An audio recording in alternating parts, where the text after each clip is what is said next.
In this video tutorial, we're going to talk about the Twitter component. The Twitter component allows you to add Twitter messages, including the image and the text of the person tweeting, directly on your signage screen. This will allow you to keep your screens updated with fresh content. We support the Twitter component through scenes.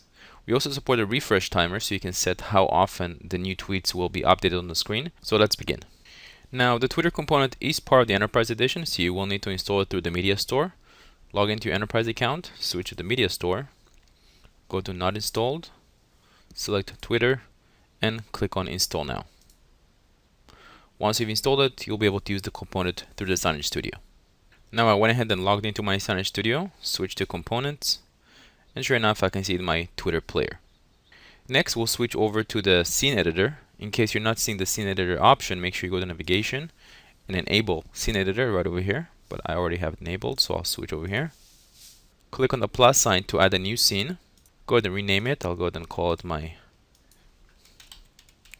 Twitter scene. Press enter. Go ahead and make a little bit more room here so I can see enough of my canvas.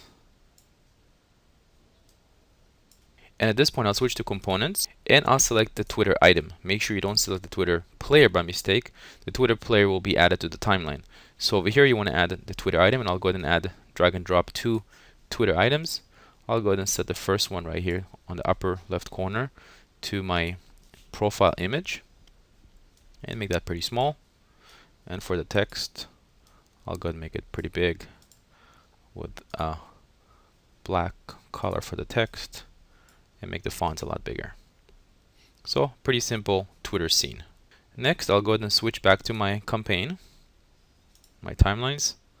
Go ahead and add a new campaign.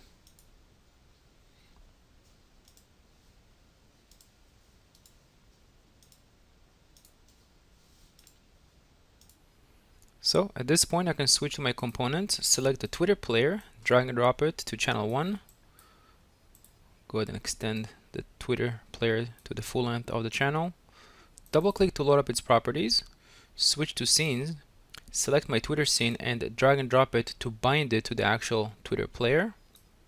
At this point I just need to decide which tweets I want to view, so I'll just go ahead and put CNN, press on enter, and you can see the images coming through as well as the tweets, which are going to change every 5 seconds.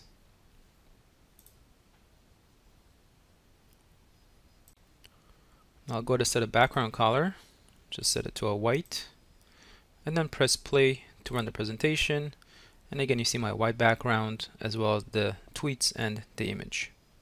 Next I want to show you how to implement transitions so you can have special effects coming from one tweet to the next. So let's go ahead and switch to the transition editor. Go ahead and add new transition. Select just the default transition pool and a preset for the first one. Press on play. That looks good. Go back to my timeline, Twitter player, select my default transition pool and press on play. You can see how it's flipping from one transition to the next using the latest Twitter feeds. So as you can see, it's very simple to set up Twitter. It's a nice way to refresh your screen with new information. I hope you enjoyed this tutorial, and thanks for watching.